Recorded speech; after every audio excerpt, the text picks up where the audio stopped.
State of Wisconsin versus Xavier Sevilla, case number 22 CF 2693. Appearances, please. The state appears by Owen Petresky. Xavier Sevilla appears in person in custody with attorneys Paul Raffel and Colin McGinn. Also present in court are Mr. Sevilla's mother, father, sister, brother, and many other family and friends. Good afternoon. We are on the calendar for a sentencing proceeding today. Mr. Sevilla pled guilty to counts 1 through 5 in the information, each of which were charges of first-degree reckless injury with the use of a dangerous weapon. Counts 6, 7, and 8, which were identical, are reckless injury with the use of a dangerous weapon charges, were dismissed and read in, as was count 9, a carrying concealed weapon charge, and count 10, possession of a dangerous weapon by a person under the age of 18. The state agreed. The plea agreement was that at sentencing, the state indicated it was going to be recommending not less than 20 years of confinement on this matter, with defense free to argue. Mr. Petresky, is the state in compliance with required victim notification? Yes, Judge. Attempts were made to notify all 8 of the victims in this case who did suffer gunshot wounds. We were successful, I think, with everyone except for Mr. Eric Garcia. He's in warrant status on an unrelated case, so getting a hold of him was not practicable. Everyone else was notified. A few people are joining us. Mr. Bell is joining us by Zoom, and Miss Elizabeth Ortega is here in person. All right, and I did see that there were victim impact statements filed by Rosa Ortega, James Bell, and Elizabeth Ortega. I also saw that there was a defense sentencing memorandum that was filed. In addition to that memorandum, there were letters from Mr. Sevilla's, thank you. There were letters from Mr. Sevilla's mother, his father, and sister. Are we prepared to proceed? We are, Judge. All right. I'll hear from you, Mr. Petresky. Judge, before I begin, and so I don't forget, a couple of the victims have requested restitution. I believe there's a stipulation regarding those who have submitted a request. Rosa Ortega has requested restitution in the amount of $914.11, and Mr. Bell has requested restitution in the amount of $541.81. I believe Mr. Sevilla has indicated that he would stipulate to those amounts. There is one other person, Elizabeth Ortega, and potentially Mr. Arshad, A-R-S-H-A-D, may submit restitution requests, but have not yet at this time. So I'd ask at the end of today's hearing, we set a restitution hearing date to allow them to submit. I'll confer with defense ahead of time before that hearing date to determine if there's a stipulation, if restitution is requested by those individuals. I beg your pardon, this is Mr. Bell. The restitution amount you read for me is, I think, in error. Most of that amount has been reimbursed to me by the Crime Victim Compensation Unit in Madison. So my restitution request, which I submitted to my victim contact, is for far less than that. I thought it was $86.81 was what I read. That's correct. That's what I have as well. All right, so for Mr. Bell, restitution should be set in the amount of $86.81. For Rosa Ortega, I see a total amount of restitution owed, all items that were not covered by crime victim compensation and deductibles, of $1,088.51. I think that's the number we have to Judge, and that's what he's in agreement with. Right. And then I saw a separate request on behalf of crime victim compensation for $455 that were paid on behalf of Mr. Bell. That's correct, Judge. That's the difference between Mr. Bell's request and that number that I had stated, that is CBC's request. All right. So I am going to, based upon that agreement, I'm going to order restitution to Mr. Bell in the amount of $86.81. I'm going to order restitution in the amount to Rosa Ortega in the amount of $1,088.51. And I'm going to order restitution to the Crime Victims Compensation Fund in the amount of $455. And you wanted a restitution hearing with regard to additional victims? Yeah, yes, Judge. Two potential victims had indicated they may submit. That's Mr. Arshad and Ms. Cruz Ortega. All right. We'll set a time limit for those, and what I would suggest is that at the conclusion, the court sets a deadline for those to be filed. They can be provided to defense counsel, and then we can, I would probably want to set a status date to determine whether we're going to need a restitution hearing or not. Okay, Mr. Kresge. Judge, the state is recommending not less than 20 years of initial confinement. That is a long time, but I will note that Mr. Sevilla pled guilty to 5 counts of first-degree reckless injury with use of a dangerous weapon. Each of those counts carries a maximum of 20 years of initial confinement, followed by 10 years of extended supervision. That leaves the total exposure, the maximum that Mr. Sevilla would be facing, would be 100 years of initial confinement and 50 years on extended supervision. The state is asking for not less than 20% of the available initial confinement time. Put in those terms, not less than 20%, I don't believe is overly punitive. It works out to less than 3 years per person who was actually shot by Mr. Sevilla. He did inflict gunshot wounds on 8 different individuals here. So that's the state's recommendation. I don't think that it's unreasonable.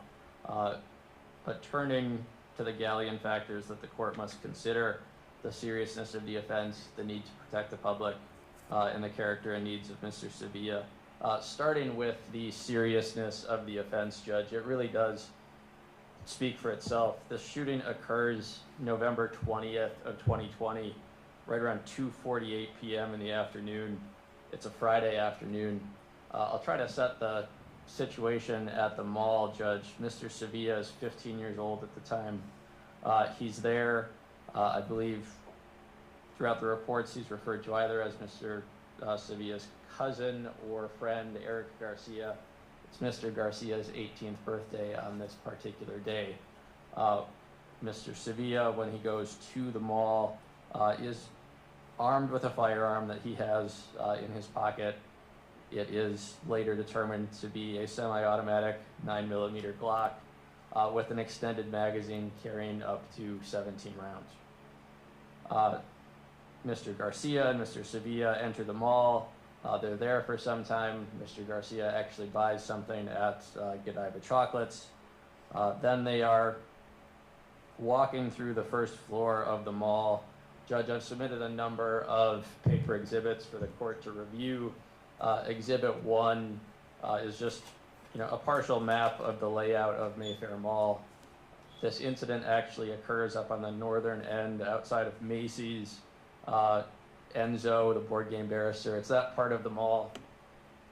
I mean, everyone in Milwaukee who's ever been to Mayfair Mall, which is virtually everyone, is familiar with the crime scene that we have here. So Mr. Garcia and Mr. Sevilla are walking north. Mr. Garcia apparently sees a group that he is familiar with. There's some kind of long-standing feud with at least one of these other individuals, although what exactly the nature of that is, Judge, it's not clear from the police reports precisely what that is. So there's Mr. Sevilla and Mr. Garcia, and then this group of 4 other individuals, some of whom are adults, at least one of whom is a minor. Mr. Garcia sees these people coming down off of the escalator, approaches them, and punches Mr. George Torres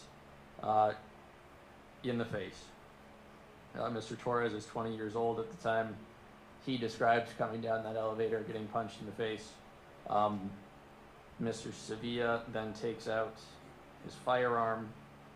No one else, there's nothing to suggest anyone else had a firearm or shot in any way.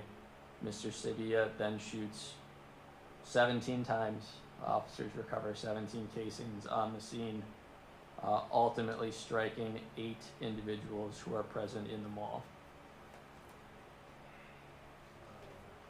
Some of those people were apparently part of the group of 4 that Mr. Sevilla was shooting at. One of the people he shoots, though, is in fact Mr. Garcia, his friend, who he is apparently attempting to help. In the course of Mr. Garcia has started a fist fight. Mr. Sevilla pulls out his gun and shoots, ends up shooting Mr. Garcia in the right hand. In addition to Mr. Garcia, he shoots a number of individuals, 3 of them in that group of 4 that Mr. Garcia had first engaged with. One is a minor. His initials are TRG. He was born in 2006. By my math, he's 14 years old at the time of the offense. He gets a gunshot wound to the left outer wrist and right hand. Judge, in that packet that I submitted, the crime scenes depicted in exhibits 2 through 8, 2 through 9 actually, and then the injuries to some of the individuals are depicted in others. Mr. TRG's hand is depicted in exhibit 11, essentially a graze wound to TRG's hand that he's then taken to Children's Hospital for treatment for. TRG, it seems what he had done wrong on that day was he was with the people that Mr. Garcia and Mr. Sevilla had some kind of beef with. In addition to TRG, a young woman by the name of Kimberly, Kimberly Torres, is shot in the right thigh. Ms. Torres is with her cousin George Torres, who Mr. Garcia had punched. That gunshot wound to her right thigh causes multiple fractures. She is also taken to the hospital. Ms. Torres's foot is depicted in Exhibit 12, showing the gunshot wound that she had suffered. Exhibit 9 also shows a bullet that's recovered from inside of her shoe that she was wearing at the time that Mr. Sevilla shot her. George Torres is the 3rd, I guess, member of the targeted group that Mr. Sevilla shot on that day. He's coming down the escalator, he gets punched, ultimately he gets shot through and through to the right elbow and the left thigh. Mr. Torres's injuries are depicted in Exhibits 17 and 18 in the packet submitted to the court. But not only in the course of shooting 17 times does Mr. Sevilla shoot the individuals he's targeting, which would be bad enough. Mr. Sevilla manages to shoot 4 bystanders who just happened to be at the mall that day. One is Mr. Arshad. He was just at work on that day. He works at Enzo's. He gets shot to the right calf. His injury is depicted still lying on the floor on the crime scene in Exhibit 10 that was submitted to the court. And he's just a guy who happens to be at work that day when Mr. Sevilla starts firing. Then there are Rosa Ortega and her daughter, Elizabeth Ortega Cruz. They're there getting some timely Christmas shopping done. It's shortly before Thanksgiving, November 20th. They're there shopping for Christmas presents, have nothing to do with anything going on with Mr. Sevilla. Rosa Ortega, who's 55 years old at the time of the shooting, suffers graze wounds to the bottom and right side of her ankle. A portion of that bullet was removed from her ankle. After she gets shot, crawls towards her adult daughter, Elizabeth, who suffered a more substantial wound than Rosa Ortega did. Elizabeth, she's 37 years old at the time, suffers a through-and-through gunshot to the lower left leg. That was actually very close to her femoral artery. She, after she was taken to the hospital, was kept for observation overnight because doctors were worried that artery would rupture. Obviously, anytime a major artery is rupturing, there's a significant risk of death.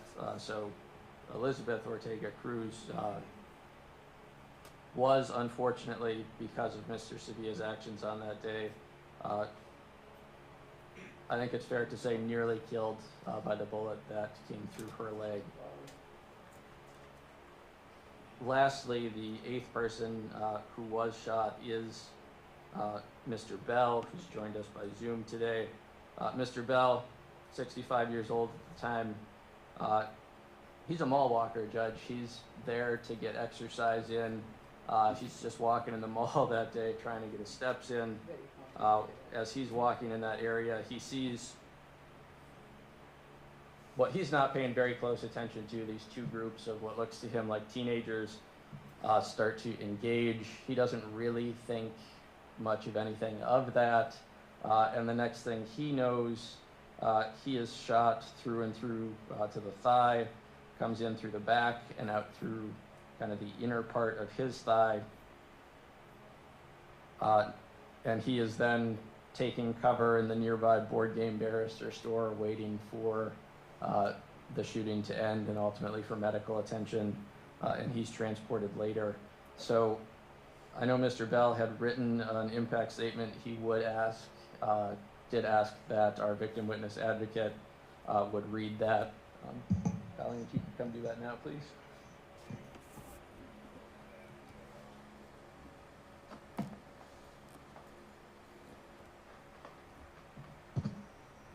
Victim advocate, Colleen, C-O-L-L-E-E-N, Connolly, C-O-N-L-E-Y.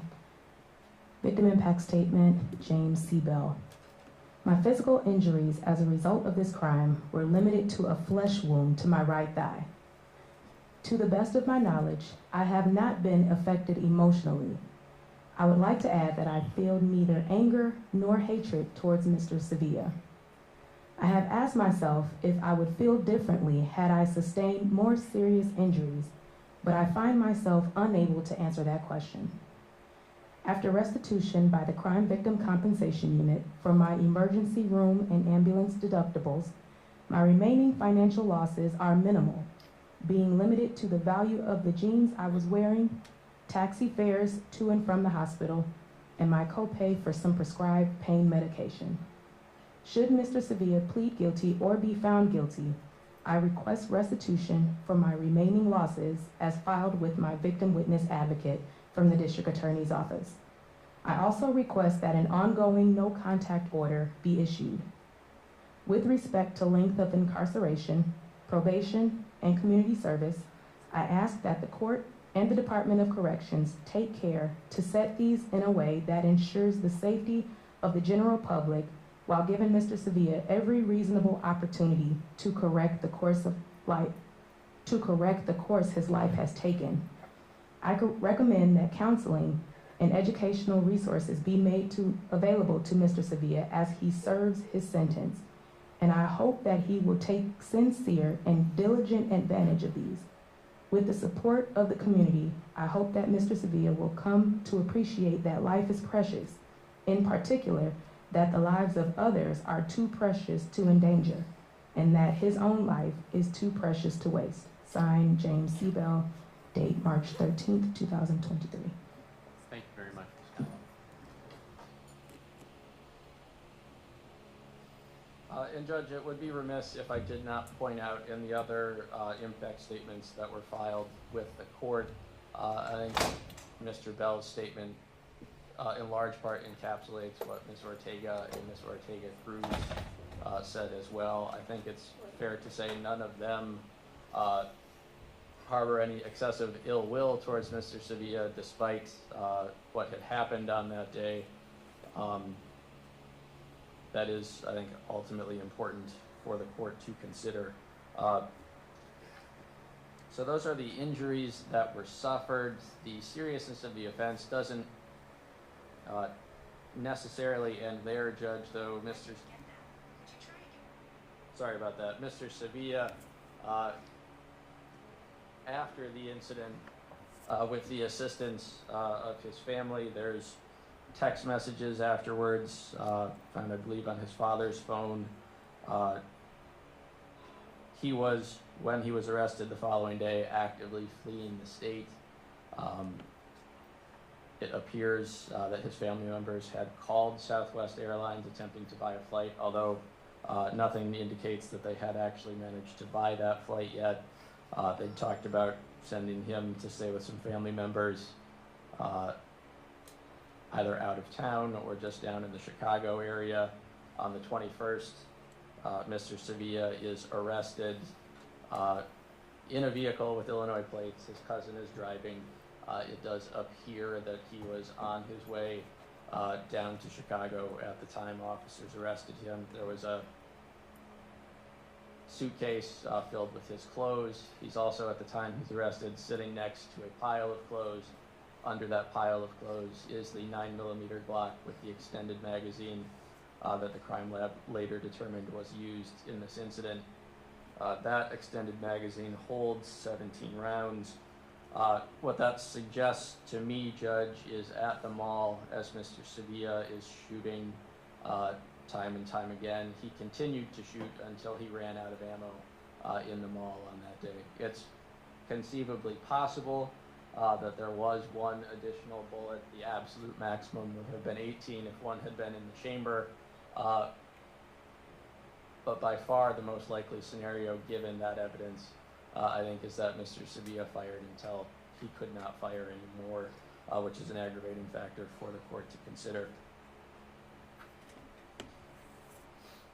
So just on its own, Judge, if I was to sum up what happened in this case in one sentence, Mr. Sevilla walked in to Mayfair Mall with a gun. I don't think he went there intending to shoot anyone, but certainly with the capacity for violence. And he walked into the mall and he shot 8 people. This court, for the last 3 years, has handled only shooting cases. I do believe this case stands alone in the number of people who were actually hit and endangered. I read very carefully the defense memo that was filed. I respect both Attorney McGinn and Attorney Rafael greatly. There's a number of things in that memo that I'll respond to as we go through.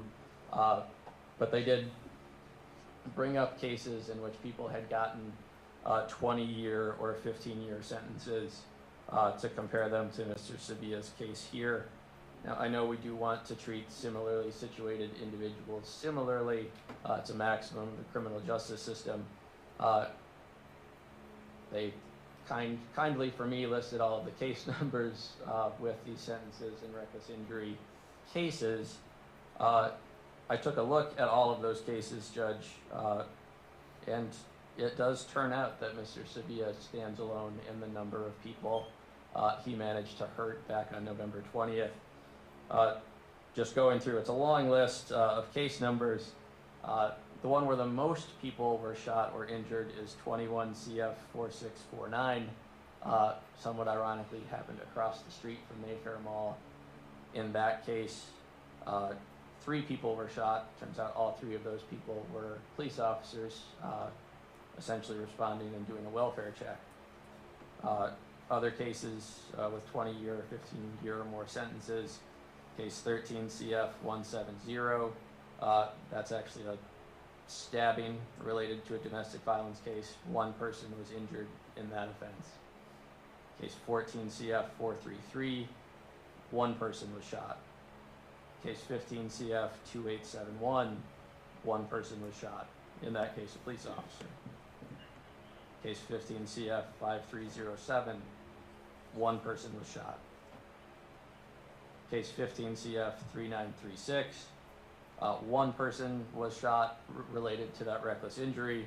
It was also related to 2 other homicides. That individual, in addition to the reckless injury sentence, is serving 2 life sentences without eligibility for parole. Case 13 CF 2898, 1 person was shot. Case 13 CF 5431, 1 person was shot. Case 14 CF 5266, again, that's a stabbing, 1 person was injured. Case 15 CF 2521, 1 person was shot. Case 16 CF 3976, that is not a shooting. It's a horrific case that involved the use of a baseball bat, but 1 person was injured. Case 16 CF 4684, 1 person was shot. Case 17 CF 93, 2 people were shot. Case 17 CF 5752, 18 CF 1968, and 21 CF 4485 are all cases that involve 1 person being shot. Case 18 CF 5507 did involve 2 people that were shot. So even amongst reckless injury cases that resulted in large prison sentences, the most people that were shot in any other similar instance were 3. Mr. Sevilla managed to shoot 8 people in the middle of the afternoon at Mayfair Mall. I understand why defense brought up, similar sentences in cases involving similar charges. But I think the fact of the matter is Mr. Sevilla's case is uniquely similar in the amount of damage he caused to the other people around him.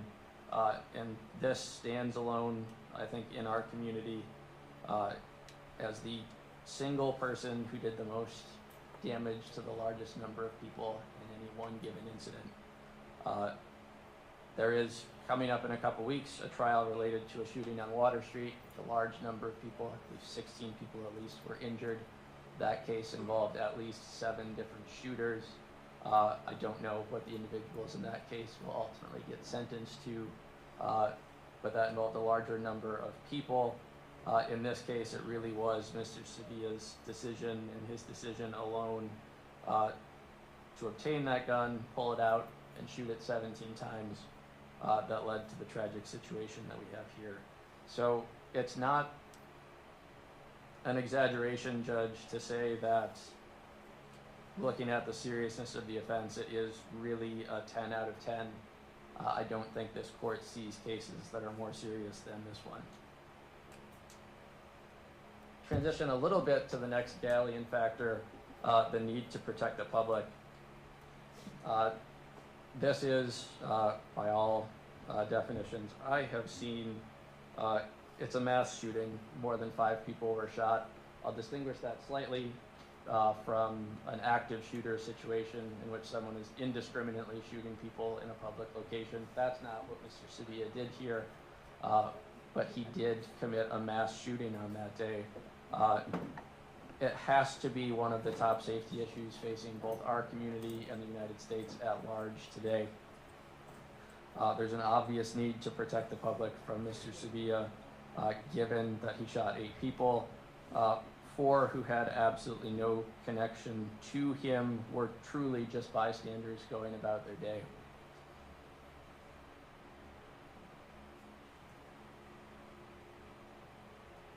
Another thing that I don't think the defense recommendation fully encapsulates is that the public needs to know that they will be protected when we manage to catch a perpetrator in these kinds of situations. There's a number of people at Mayfair Mall on that day who were terrified. Judge Exhibit 19 is a flash drive containing a number of video clips. I'd like to play several of those for the court.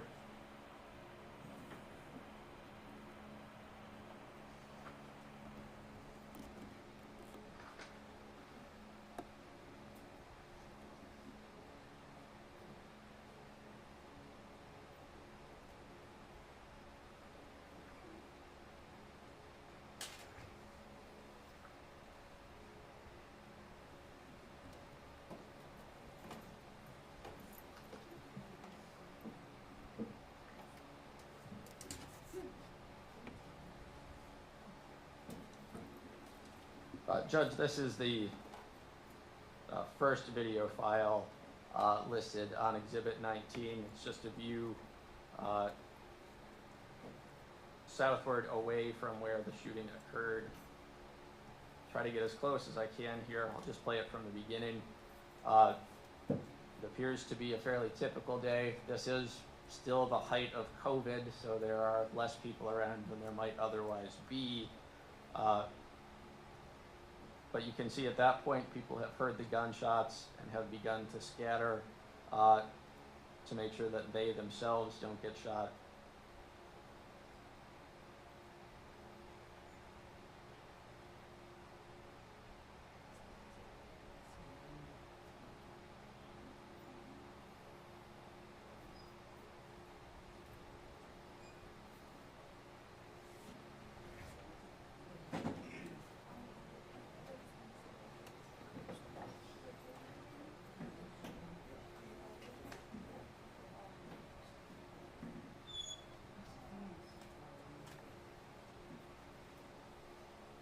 As people continue to run away, lock up the stores, we saw some store employees becking other people around to come take cover. This employee is locking up the store here. I'm young enough to have had things like active shooter drills when I was in high school. It's something that these stores have apparently had. The employees begin to get people into the backs of all of the stores that are around. It's unfortunate that we need to have that training, but in this case, Mr. Sevilla caused, I think it's fair to say, a significant amount of terror for the people who were at the mall on that day. And they had to go into kind of active shooter drill mode to protect themselves and the other people around.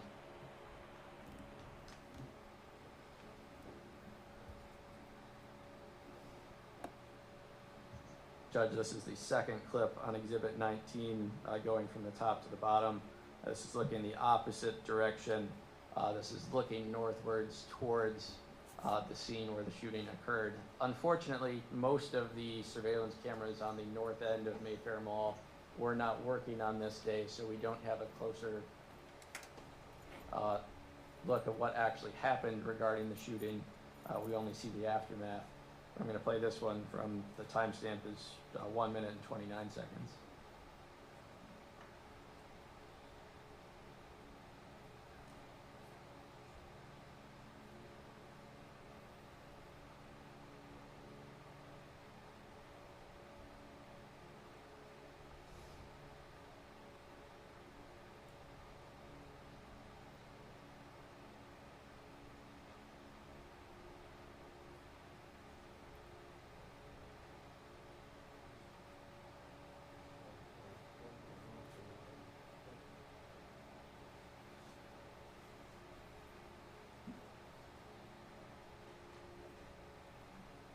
Less of this one. I'll stop that 2 minutes and 12 seconds into that video clip. Again, that's kind of an opposite view of people running away in terror from what Mr. Sevilla is doing outside of the Macy's and Board Game Barrister area.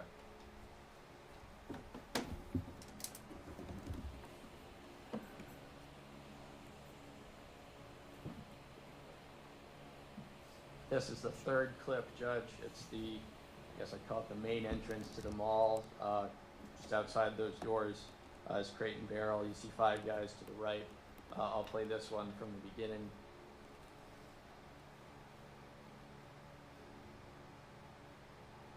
People are already making their way out. See there, a young man pushing a younger sibling or something in the stroller to get them out of the mall and out of harm's way.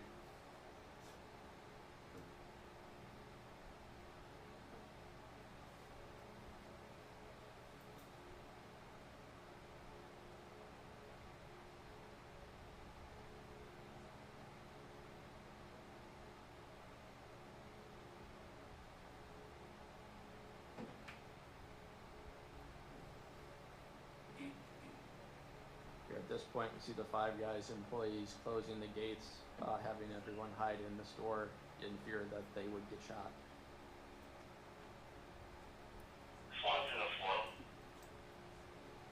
Pause that 57 seconds in.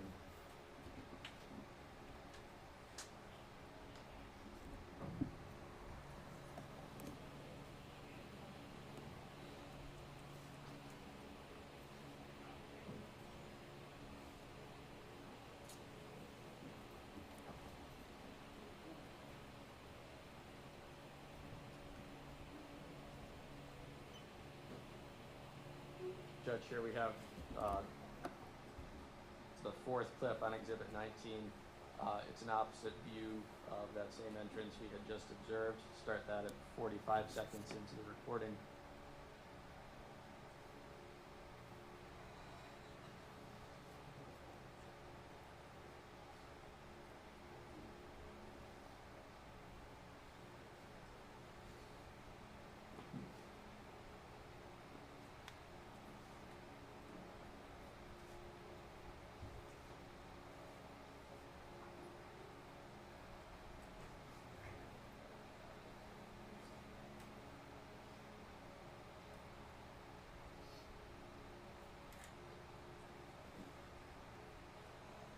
From this angle, Judge, on the left of the screen, you'll see what appears to be a young mother with two small children getting assistance from others and getting them out of the mall to make sure that they're safe.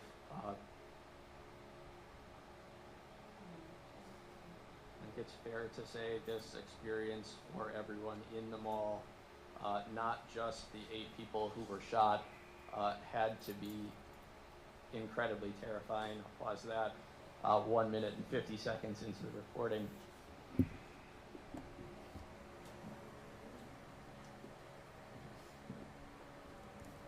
In the last clip, I'll get set up here, Judge. It's the 5th and final clip on that flash drive. That's Exhibit 19. This will actually be inside the Enzo's store, just where the shooting is occurring, just outside. In this clip, you will actually see Mr. Garcia and Mr. Sevilla run into the store after the shooting occurs, but you'll also see the reactions of everyone in the store and one woman who takes cover inside the store as well.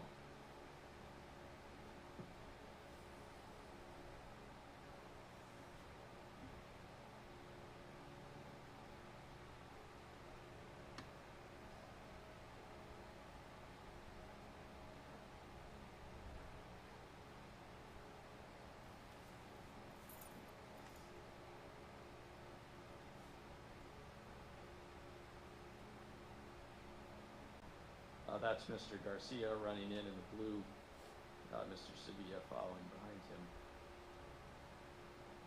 This poor woman on the right was crawled in, is hiding essentially behind things in the store. Actually, I don't know if she knows this or not, from the individual who had just perpetrated the shooting.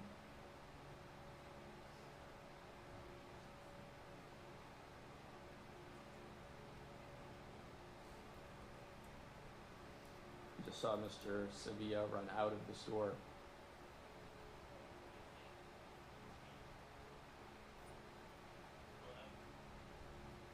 Mr. Garcia has been shot in the hand at this point. He does appear to be favoring that hand throughout the video.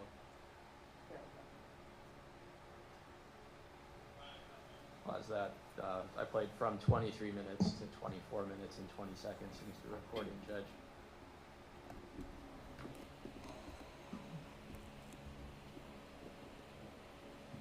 There are only so many places in our community where people of all walks of life gather for whatever reason.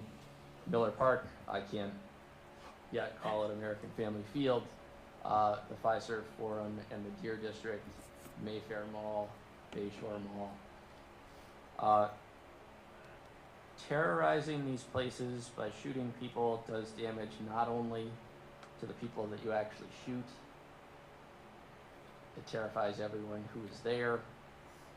I don't know that this can be calculated. It's almost certain there are people who won't go back to Mayfair Mall after Mr. Sevilla shot 8 people at the mall. The public needs to know that they will be protected from individuals who do this in the instances in which they are able to be brought to court and prosecuted. I think the state's recommendation here accomplishes that. Anything less, I don't think would. 8 people were shot, but in a very, very real way, Mr. Sevilla, as much as anyone can, managed to victimize the entire community with his actions on that day.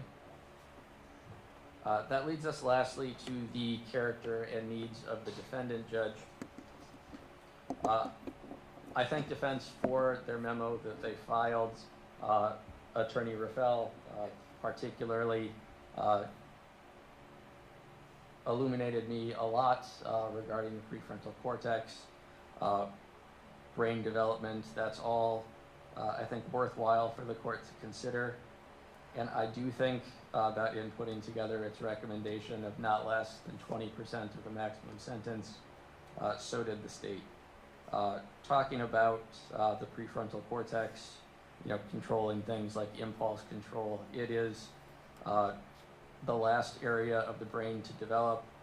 Under ideal circumstances, no trauma, things like that, that area of the brain does not develop until a person is in their mid-20s. Mr. Sevilla was obviously much younger than that, but defense is recommending 7.5 years of initial confinement. That would put, by my math, I think Mr. Sevilla would be 23 years old at the time he was released.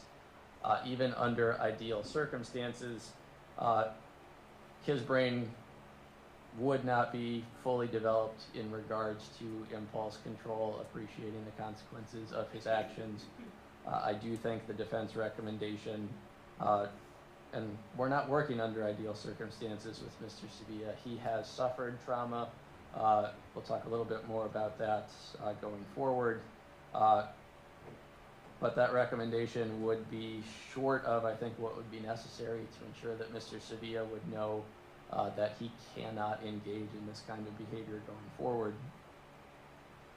We would be regarding his brain development substantially, it would be further developed, but we would be in substantially the same danger for Mr. Sevilla at 23 as we were at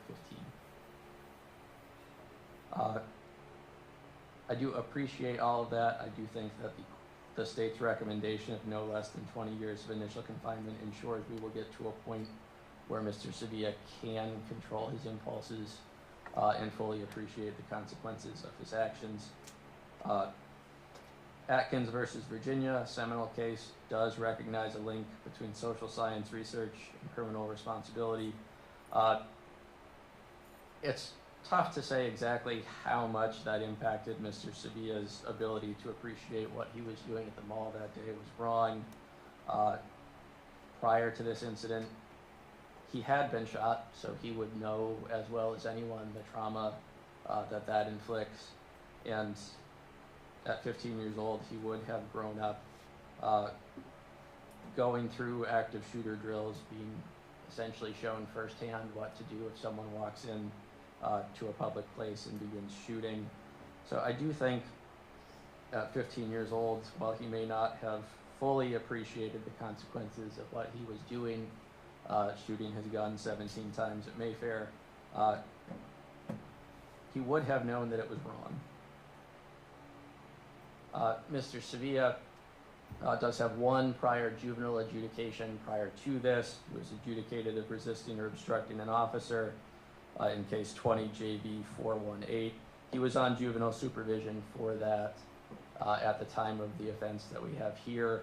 I'm not here to relitigate this case being waived, appealed up to the Court of Appeals, all the way to the Supreme Court, and sent back down. He is here in adult court.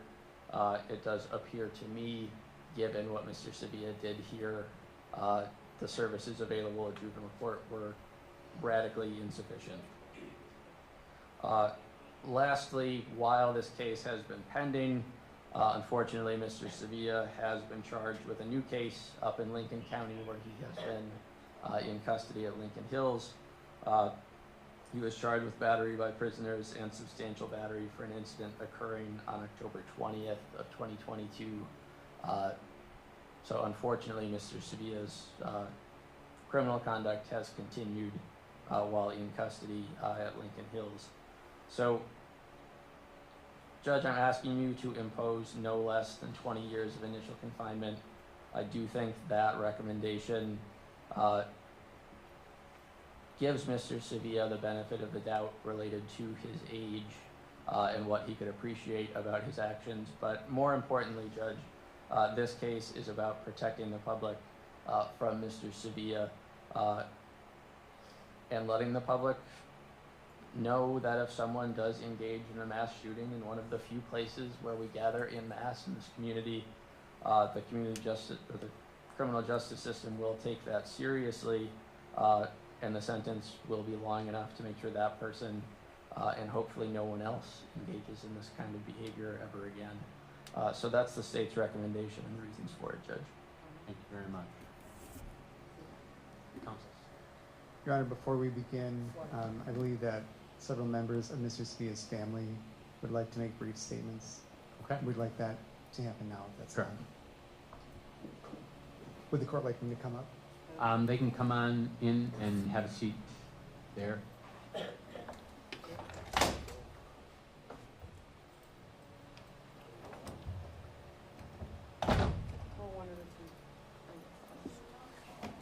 Good afternoon. Good afternoon, Your Honor. Thank you. If you could adjust that microphone Yes, sir. and tell me your name and name for the record, sir. Geronimo Sevilla, Geronimo Sevilla. Good afternoon, sir. What would you like to tell me?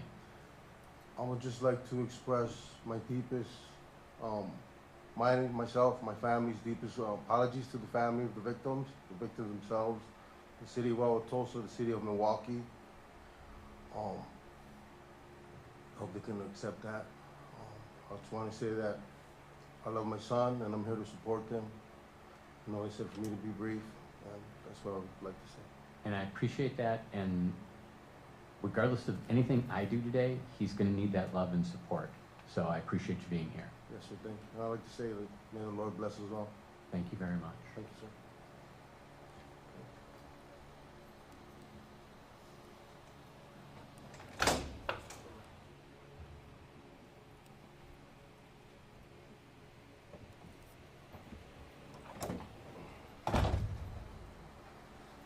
Good afternoon. Good afternoon.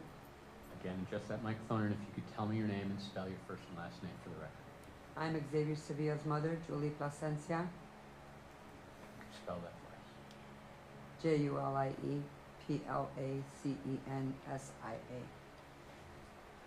What would you like to tell me?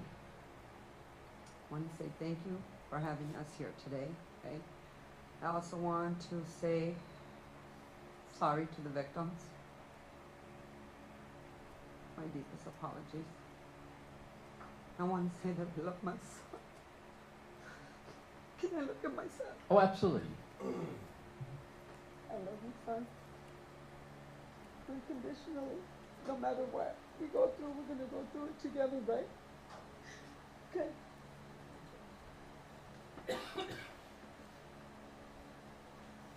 I just want to thank God for everything and anything. We've come a long way. And I just want to say thank you. Thank you for being here.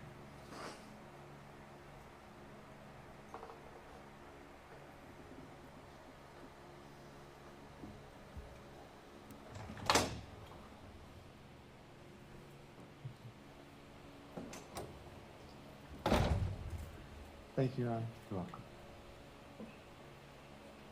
Mr. McGann will ultimately make the defense recommendation after I speak to the court. I'm here essentially, Judge, for two reasons. The first is to have an attorney present who knew and sat next to Xavier Sevilla when he was a 15-year-old boy. Xavier just recently, in February of this year, crossed into adulthood, and it certainly would be tempting, seeing him now as an adult, to view him and to judge him and to sentence him as the court would an adult. So I'm here in part as a reminder, to remind the court that the person who committed this offense was not a young man, but a 15-year-old kid. It was a 15-year-old kid who, as was brought out at the waiver hearing, suffering from post-traumatic stress disorder. It was a 15-year-old kid who had himself been the victim of gun violence in April of the same year of this offense. It was a kid who, when he first came in, was too petrified to confide in anyone. That was 2.5 years ago. And over the course of that period of time, things change. I've gotten grayer, Xavier has gotten taller. He's gotten bigger, more physically mature. But that physical maturity belies the emotional and mental state that he was in when he was first sitting in isolation at the children's detention facility. So I'm here as a reminder to stress that vulnerability, the person who he was when this crime was committed. The second reason that I'm here is to sort of directly confront the myth that has now been enshrined into case law regarding Xavier Sevilla, which I'm sure the court is aware of the case as it's gone through the Court of Appeals. It's a myth that has been persistently submitted and championed by, at times, the DA's office, the AG's office, and the appellate courts regarding this boy. At waiver leading into this hearing and on appeal, the myth is that of a cold, deliberate assailant who had had the full benefit of juvenile court services, who was functioning essentially as an adult and should be properly held accountable as an adult. That's the myth in a nutshell. It's been said, it was President Kennedy who said that the greatest enemy of truth is very often not the lie, but it's the myth. The lie, deliberate, contrived, and dishonest. The myth, persistent, persuasive, and unrealistic. Belief in the myth allows for the comfort of opinion without the discomfort of thought. And it's discomforting, I think, to consider how a vulnerable, frightened, victimized, mentally ill child could have caused what I think was correctly characterized by the DA today as terror at Mayfair Mall back in November of 2020. When we went through the waiver hearing for Xavier, we stressed full agreement that this case was absolutely and gravely serious, that it caused harm to the victims, caused harm to their families and the people who love them, the people who were in that mall, and indeed anybody that would think about going to that mall.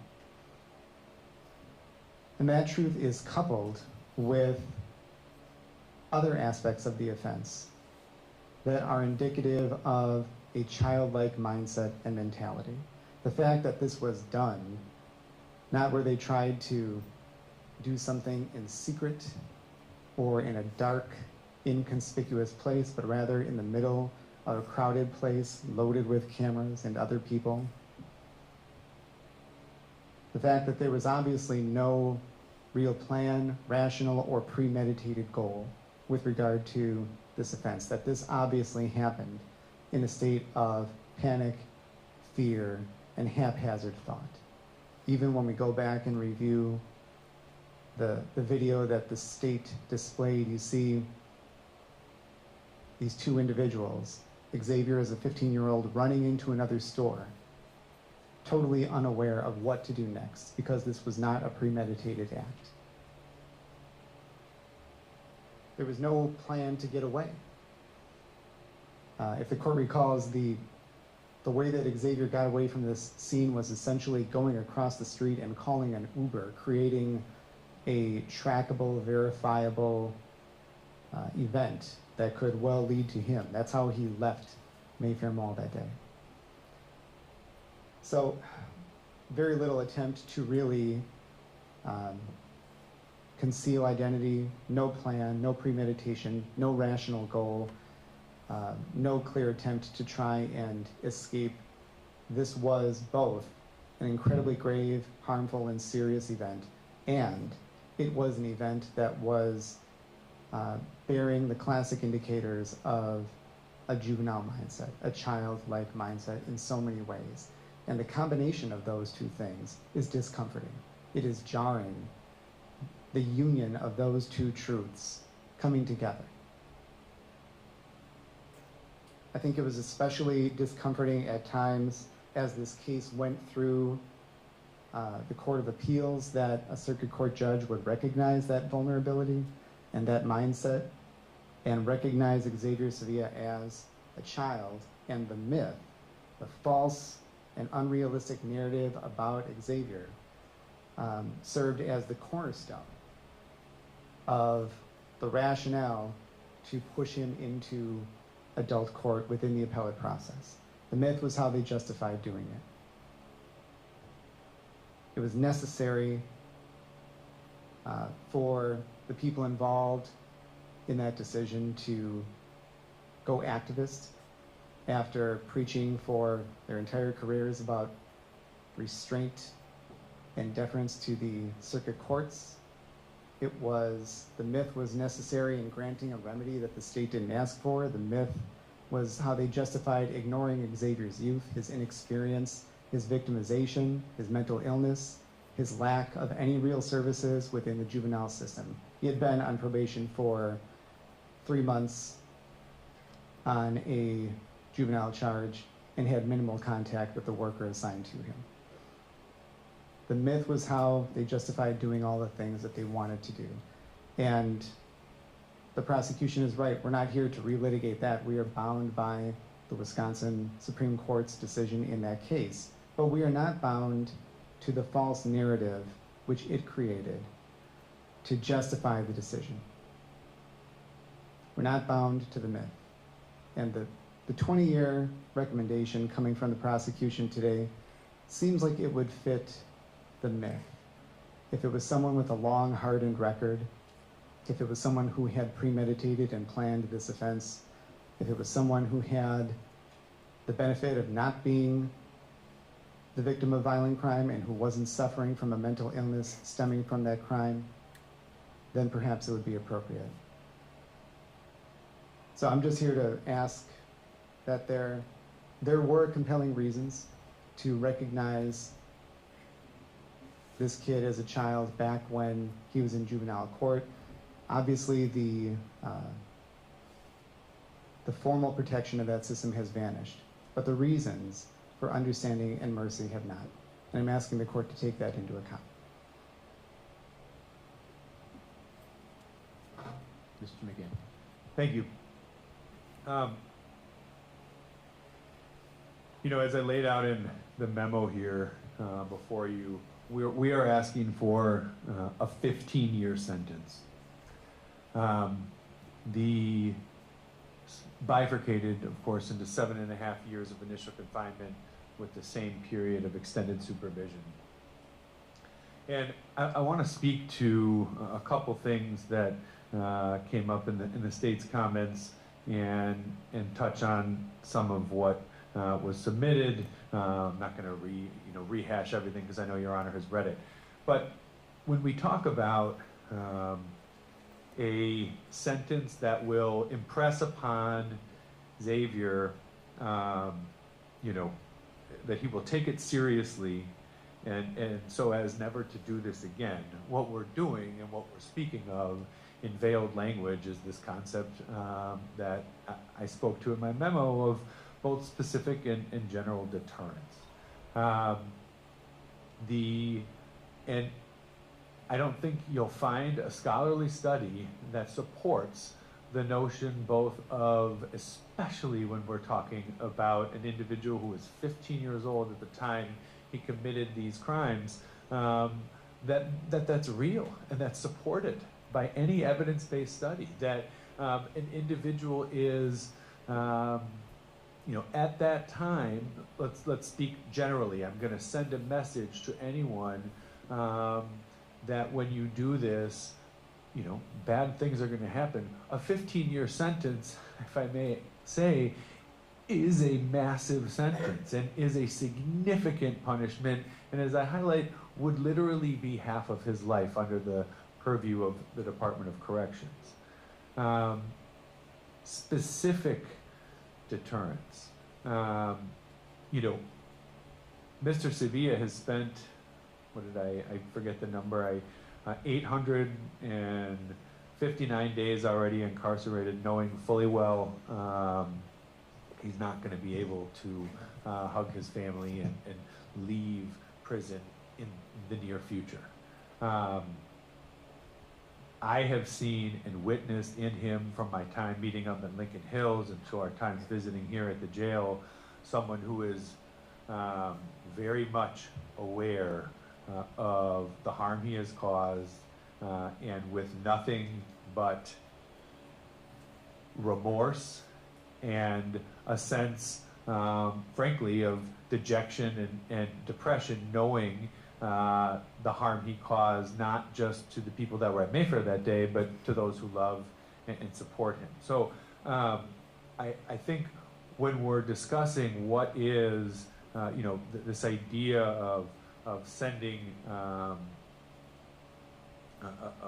message to him into the community, a 15-year prison sentence certainly sends a message to Mr. Sevilla that what he did was dangerous and violent and reckless, and it holds him accountable for many of the reasons that Attorney Rafael just mentioned. One of the questions I think about when, in every case, is, and I often talk to clients about, there's two sort of things that if I'm a judge I want to know, right? How do we get here, and where are we going, okay? And how did we get here? We got here because, and both parents speak to this in their letters to the court, right around the time Xavier hit middle school, he was fairly unsupervised. And he found, instead of the community when he was much younger that his sister talked about in the roller skate rink and things like that, he hung out with kids that were older than him, including Eric Garcia. They weren't up to any good, and neither was he. We would hope that as of April of 2020, when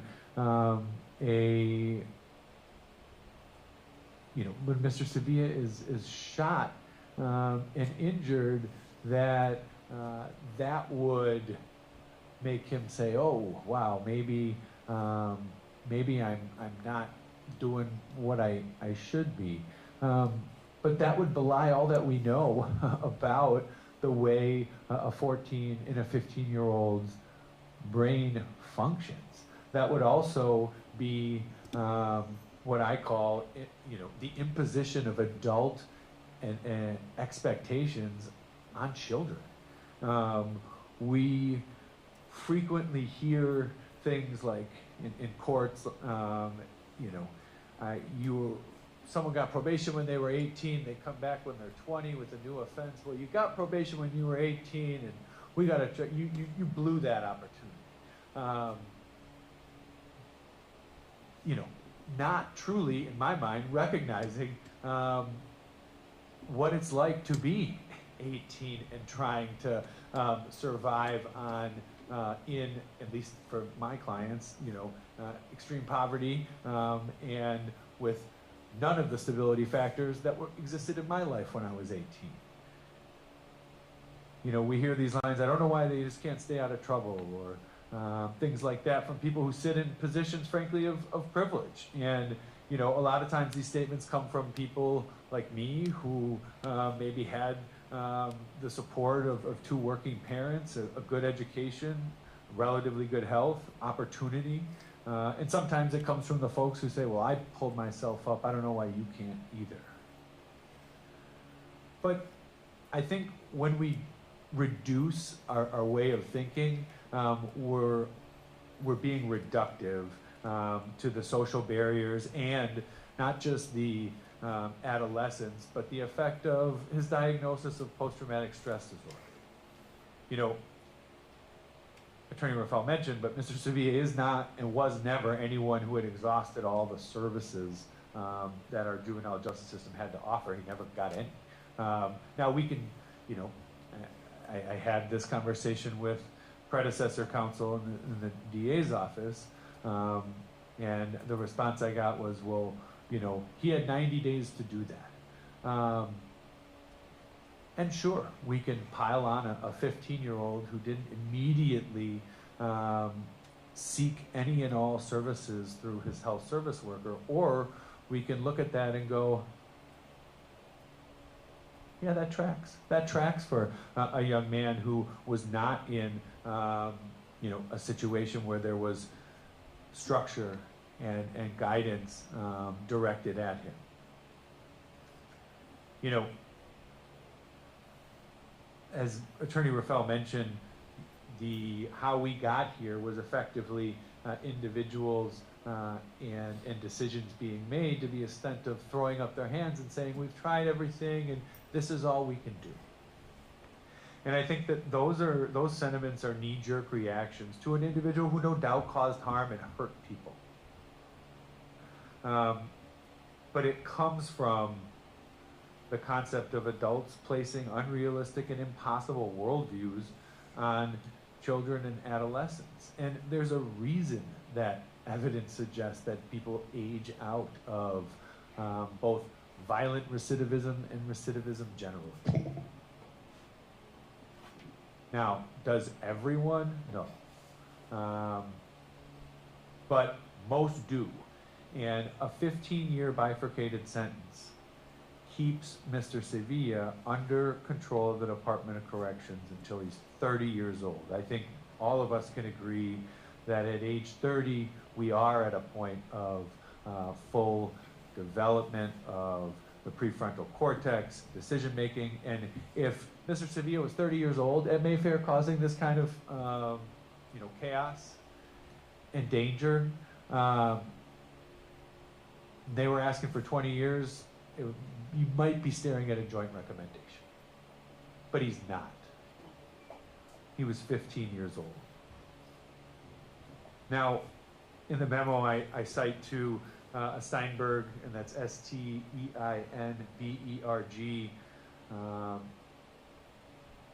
series of scholarship by him where he looked at the prefrontal cortex and the development of youth brains, and the state highlighted this as well, but those are in normal children, not those who have been victims of emotional abuse, trauma in the home, physical trauma in this case, or those with actual diagnoses of post-traumatic stress syndrome. And I don't think that we can discount the significance of a 7.5-year period with conditional liberty. I mean, we're talking here, I think there is a common conception among the state, frankly, and maybe even some defense attorneys, I don't know, that the real focus or how many years of initial confinement did you get? I mean, that's the actual sentence.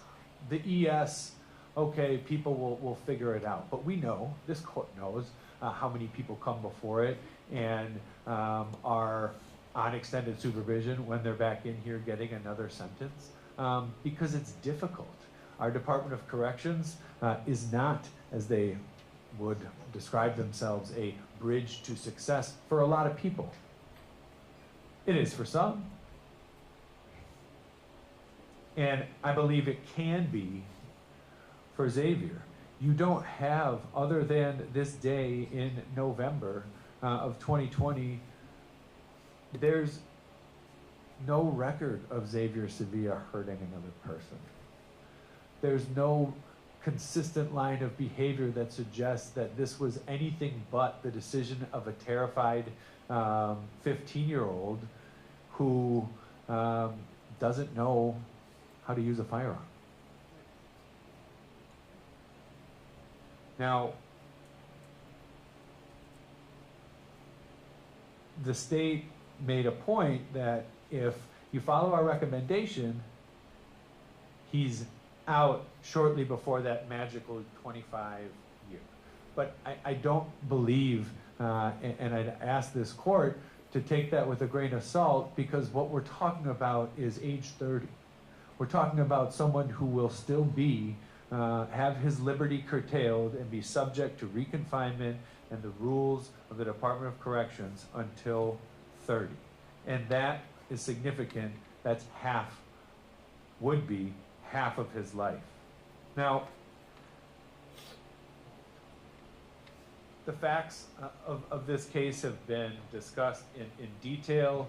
I think, unlike his predecessor in that chair, Mr. Petruski does seemingly agree that this was in no way premeditated. There was not a desire or a goal that day. It started with buying chocolates, chocolate-covered strawberries to celebrate Mr. Garcia's 18th birthday, and ended in tragedy. Many people's lives were affected. Mr. Sevilla's life altered forever. I know he's thankful. I know he's going to address each of the individuals that he's aware have suffered as a result of his reckless behavior.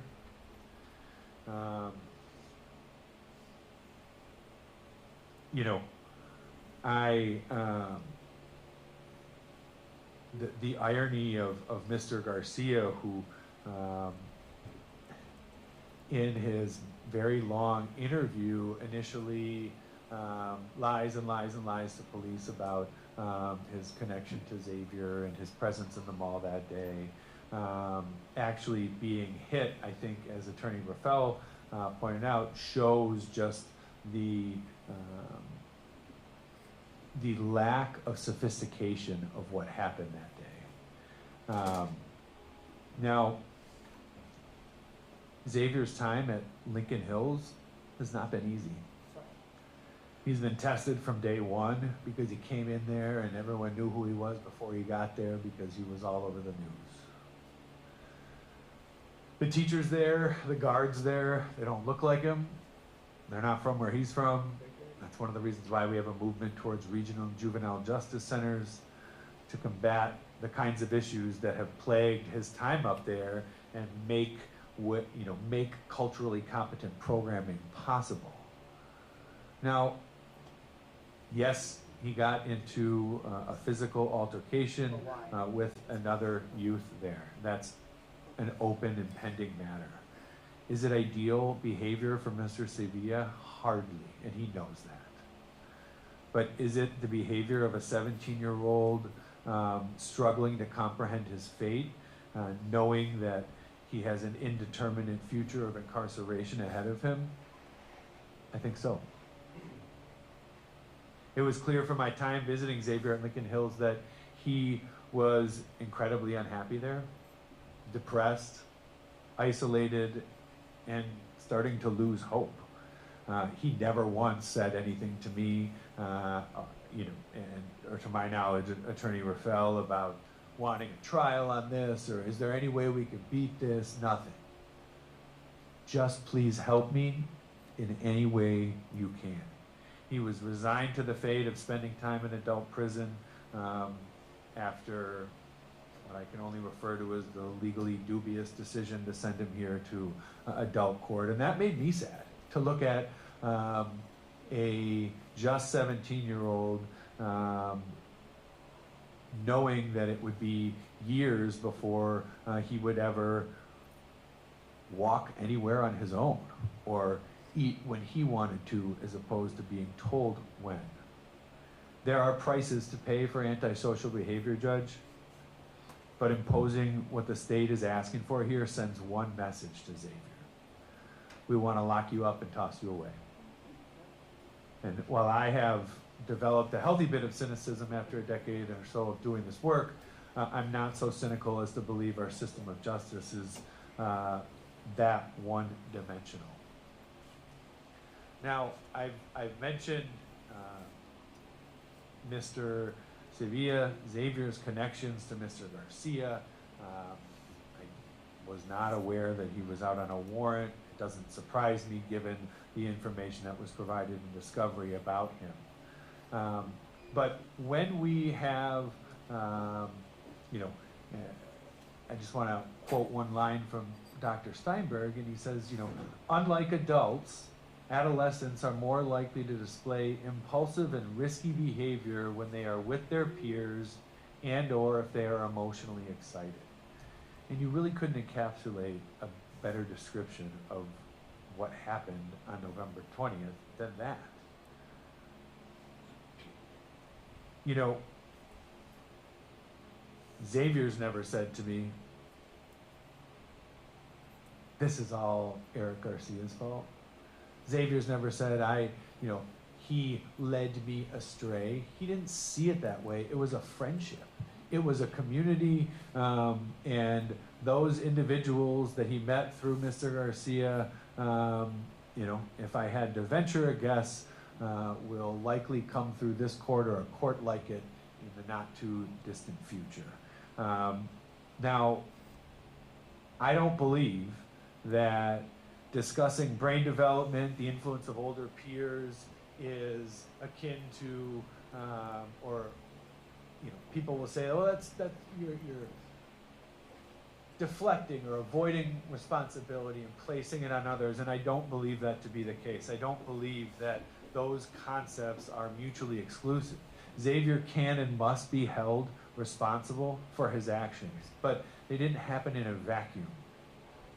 And looking at the trajectory of his life leading up to that tragic day, we hit just about every major development that has come from brain science and criminology research that I laid out, I think with some detail in the memo that I filed. Now, this was not a planned event, a planned shooting event, as the state noted, where the motive is to terrorize and there's an ideological motivation usually. It's not to say that that wasn't the effect. I don't think anyone here would say that it didn't scare the people that were there and maybe even the people who heard about it. But what you have, Judge, is an ill-equipped, untrained 15-year-old with PTSD who brought a firearm to a fist fight, and within seconds went from buying strawberries to celebrate his friend's birthday to essentially closing his eyes and squeezing the trigger. He's grateful that no one was killed, as am I, and I'm sure everyone in this room. You know, in my line of work, frequently the only individuals that are asking for decades or more in prison for the people that I represent are the actual district attorneys in court, many of whom, not this one here, but the one who initially made this recommendation, don't even live in the community that they prosecute. Now, if we listen to the words of those who were present that day and victimized, which I think we must if we're to give any weight to the concept of giving victims a voice in these proceedings, then a 15-year total sentence is more than adequate to accomplish this court's sentencing goals. You know, Elizabeth O.C. states, "My primary concern is that he receives the necessary support and resources to help him make better choices both during and after his incarceration."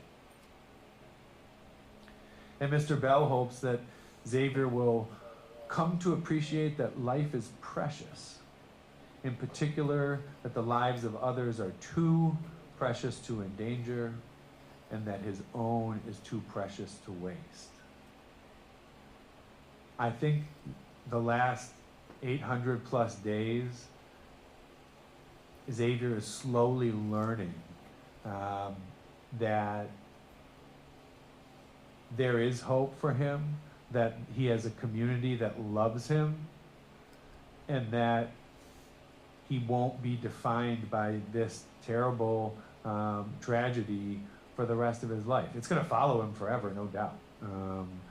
But it doesn't have to be the end of his story. Giving him a 20-year period of initial confinement really means essentially that's the end of his story. And we are respectfully asking this court not to waste that life by condemning him to decades in prison.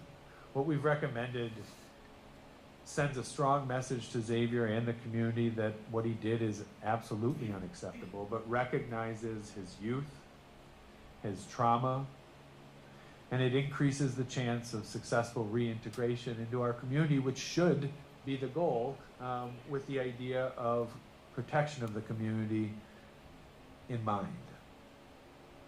I believe that our community is a better one with a safe and healthy Xavier Sevilla in it, and allowing him to serve a reasonable prison sentence and then prove to us, but above all to himself, that he has learned and has grown and will not repeat those mistakes, is what justice demands here, and that's what we're asking you to do. Thank you very much. Mr. Sevilla, is there anything you wanted to tell me this afternoon? Yes, Go ahead. I sincerely apologize to Kimberly T, George T, Rosa O, Elizabeth O, James B, Travis G. Sorry if I say this wrong. Ikram A, Eric G, Wauwatosa Police, and all the first responders for the pain, headache, and suffering I caused. What I did was violent. What I did was unnecessary. What I did was wrong. I understand my actions has done irreversible harm to the community, the victims, their families, and my own. I never want to cause pain like this again. Hearing my family members crying on the phone aches my heart, knowing my actions cause more pain to not only the victims and their families, but my own. Being away from family for over 2 years has opened my eyes to a fraction of what the victims and their families are going through. Though it hasn't been easy for me to adjust to life in jail, I would like to say that I'm close to finishing my high school education and getting my GED. So I will be a smarter and more noble person. I've been praying to God every day, asking for forgiveness and to guide me into a better and more responsible individual. Thank you everyone for allowing me the time to speak. To everyone from my heart, thank you, Your Honor. So, when I tried to determine what the right sentence here, I have to look at the seriousness of what you did. I have to look at your character, and I have to look at the needs for protection of the public. And there are no exact answers to any of those questions. I mean, some of these things are clear. What you did, the seriousness of it, can't be overstated. I completely agree and accept that this was not a premeditated act. You didn't go to Mayfair Mall there looking to shoot 8 people. There was, however, one thing that you did there that was completely premeditated, and no one's really touched on this. You went to the mall with a 17-shot firearm, a weapon that is only capable of causing mass murder and destruction. That was your intentional act. I know you didn't go there thinking that you were going to use it, but as you very well know, a 15-year-old child, and you were a child at that time, should never have come in contact with something like that. So that's the only thing here that I don't agree is the act of a child. That is a premeditated act, going there with that firearm. You're incredibly fortunate today in that you have 2 outstanding attorneys who are with you. And frankly, one of your attorneys should be sitting up here. He did a wonderful job when he was in that position. Because I was a judge at the Children's Court Center. And I completely understand and I agree that with the brain science information, and that as a 15-year-old child, you were not making great decisions. This was an impulsive act. And I also understand completely that being with Eric Garcia, there's this peer, I don't want to say peer pressure, but there's a group think. And so my guess is that had he not thrown that punch, you would never have initiated anything violent. So that's my view of this. However, what you ended up doing, I mean, there were 8 people who were shot. That is a mass shooting. We saw the reaction of the folks in the mall, and you know, I am of this community. I lived in Wauwatosa for 27 years, and I happen to live in the city now, but that's a place where, as the prosecutor said, that's where our community comes together. And as I looked through everything yesterday, there's a name that I thought of that you would never have heard, and that name is Jesse Anderson. And Jesse Anderson was a man, he was a Cedarburg alder person who murdered his wife in the parking lot at Northridge. And the reason I thought of it is because there were lots of economic factors that led to the decline and ultimately destruction of the Northridge Mall. But a lot of people think that Jesse Anderson's murdering his wife in that parking lot hastened the decline of the Northridge Mall. And I don't know what's going to happen to the Mayfair Mall, but there's a perception in the community that Mayfair has become a dangerous place. And we all know there are huge problems in Milwaukee, and we can't afford to lose places that draw everybody together. And when you did this, you really threatened the health of that entire mall. So what you did is incredibly serious. When I look at your character, you were a 15-year-old child. You now just turned 18. You're only, I completely agree that 90 days is not enough time to take advantage of the services in the juvenile system. I don't have the ability to, and it's not my place, to second guess the decision of the Court of Appeals or the Supreme Court. Although it is noteworthy that they took the steps that they did, but I'm a trial court, I'm bound by what they have done. So here's where we are. You've accepted responsibility here. That's a positive. I read the letter from your mother about all the things you were involved with, you know, the Boys and Girls Clubs activities and all those things. And then the pressures that were put on you as a result of the split of your parents. And it's an unfortunate thing where children get parentified because their parents are going through these things, and they feel like they need to be adults to help their parents through. And I think to a certain extent that's what happened to you. And so, you know, I have to look at your character, and I hate to say this, but at 15, when this happened, you just didn't really have not that you didn't have a character, but you were a person in progress. And obviously, having to complete that progress in the setting that you are in, or were in, certainly at Lincoln Hills, is awful. You know, if government functioned appropriately in the state, Lincoln Hills would have been closed 2 or 3 years ago, as they agreed to do in, I think, 2018 or so. So you would never have had, you would have been in a local, secure facility where there would have been culturally appropriate programming for you. We're now getting to that point where we've approved a location on the northwest side of Milwaukee, and hopefully within the next couple of years we'll be able to shut Lincoln Hills and bring our children, and you were a child, back to Milwaukee. So I get that. So I can't really hold anything in your character against you. The next thing I need to look at is protection of the public.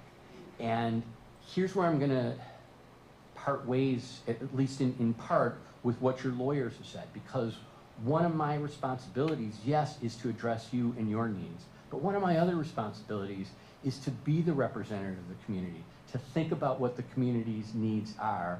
And I absolutely agree that no 15-year-old is going to be deterred by any sentence that I set down today, whether I gave you 100 years or whether I gave you time served. That's going to have no impact on any child out there today, because if kids thought these things through, frankly, if most adults thought these things through, I mean, how many cases have I had where people know they're on video and they still shoot somebody? So I don't have any thought that this is going to have any deterrent effect. But I also think that there is a community protection element here, and the community needs to know that there are significant consequences to people who, even at 15, do things that have the possibility and the likelihood, will certainly do serious harm and have the possibility of destroying our community. And it is my community, it's going to be your community too, it's all of our community. And so that's the one thing that I think where I differ from your lawyers, because I agree that if, and this is unfortunately a significant difference between the juvenile system and the adult system. In the juvenile system, your treatment needs are the #1 priority. Whether we're successful at that, we're not. But that's supposed to be what drives things. In the adult system, it's just not that way. So as I look at these things, everyone acknowledges that based upon the seriousness of this, this is a prison case. The question is how much. The state has asked me to sentence you to 20 years of initial confinement. Your lawyers have asked me to sentence you to 7.5 years. And I stress, and the information they provided was incredibly helpful. It's a frustration of mine that that information isn't available at our fingertips on a regular basis. So I struggle with what is the right number, and I think it has to be a pretty significant number. And I realize there is no magic answer. And I also realize that the criminal justice system fails people in many, many, many regards. We don't provide the educational programming that we should. We don't provide the mental health. I mean, if you were shot, I don't know what your ACE score was, but chances are it's in the 7, 8 range, given that you were the victim of violence, your parents are divorced. I didn't get a ton about your economic circumstances, but likely you were raised in poverty. So I get that, and I also understand that 26, 27 is if you, for guys, is if you grew up without that trauma. And so your brain development is going to be impeded by that as well. So those are difficult things to balance. Balancing all of those things, the sentence that I've struggled with, but that I believe is appropriate, is a total of 20 years. Of that 20 years, 15 years will be initial confinement, 5 years will be extended supervision. I'm going to impose concurrent sentences of that regard on each of the 5 counts. I know that that's an extraordinarily long period of time. I know that that will put you incarcerated until you are 30 years old, which is a huge amount of time. I also understand that you're going to have to do things on your own. In a better world, in a better correctional system, services will be coming to you. I know you're going to have to seek these things out. I think you have the ability to do that, and you have the family support to do that.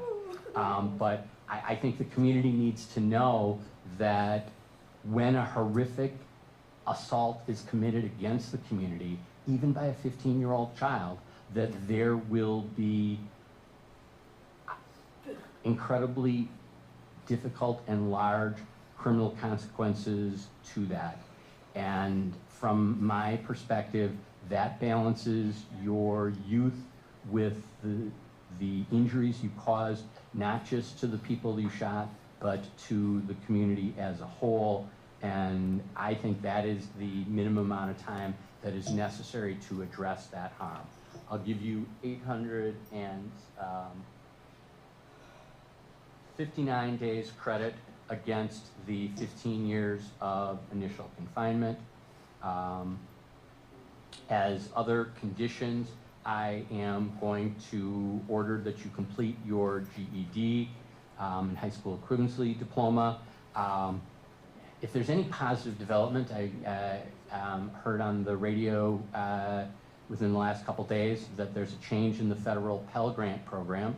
So people in prison will be eligible for financial aid to continue your education. You have the time. Why not take advantage of that, figure out what you're interested in, and why stop at high school? Why not come out of there with a minimum of 2-year degree? If you're interested in a technical field, fine. If you're interested more academic, you have the time to do that, and there's now going to be financial aid available to you through the Pell Grant program. So I'm going to order that you complete your GED. I'm going to order that you complete vocational training. I'm going to order that you participate in any trauma therapy and cognitive thinking therapy that is available to you while you are in the corrections system. We previously discussed the restitution. I'm going to order that be paid from your prison account at an amount determined reasonable by the Department of Corrections. Anything that's unpaid while you're in will be on condition of extended supervision. Anything that's unpaid on extended supervision will be converted to a civil judgment. There was a request for continuation of no contact orders, so I'm going to order that you have no contact with any of the victims in this matter, unless at some point in time any or all of them want to participate in a restorative justice program.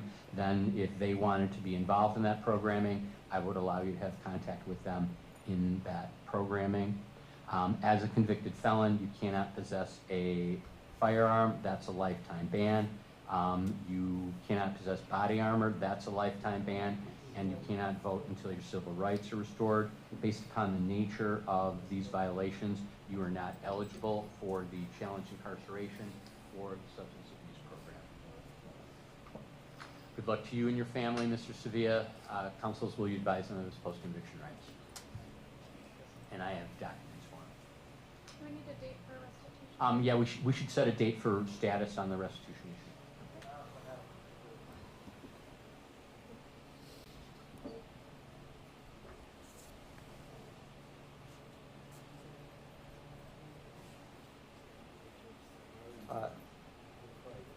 Actually, in lieu of the hearing, if we set I think the court's recommendation is a status in a couple weeks to see if we need a hearing, I think that would be appropriate. Right, so I'm going to order that any restitution requests be submitted to the court in defense within 30 days of today's date. And then I would like a status date about 45 days out. And at that point, we can determine whether we need to schedule a restitution hearing. Okay.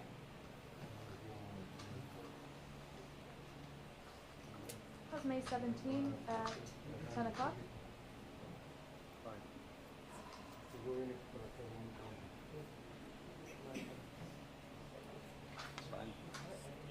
Okay, the next date will be May 17th at 10 o'clock for status.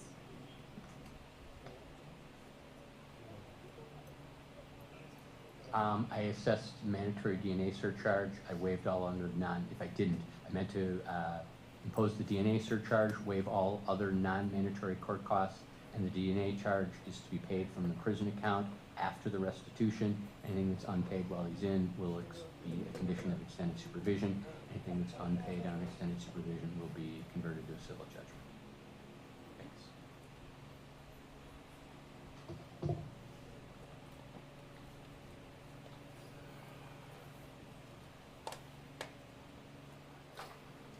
just 2 sheets.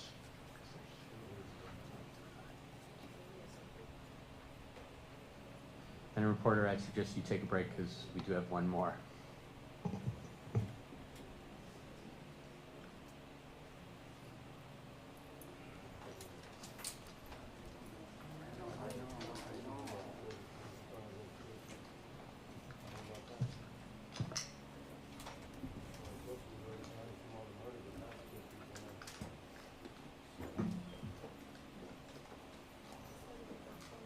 I don't know.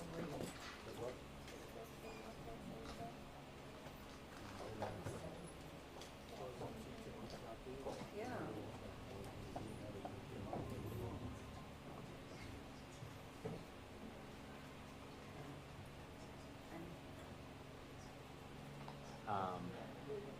Yeah, let me ask if you've heard it all from the Burley. I haven't seen it. Okay, have we heard from Michael Burley? Can you run his calendar?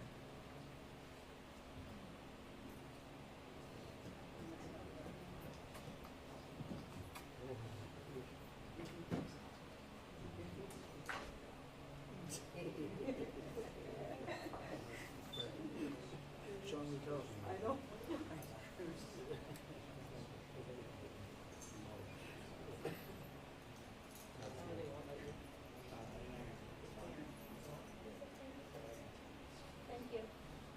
Está bien. I love you, Te amo. Tiger.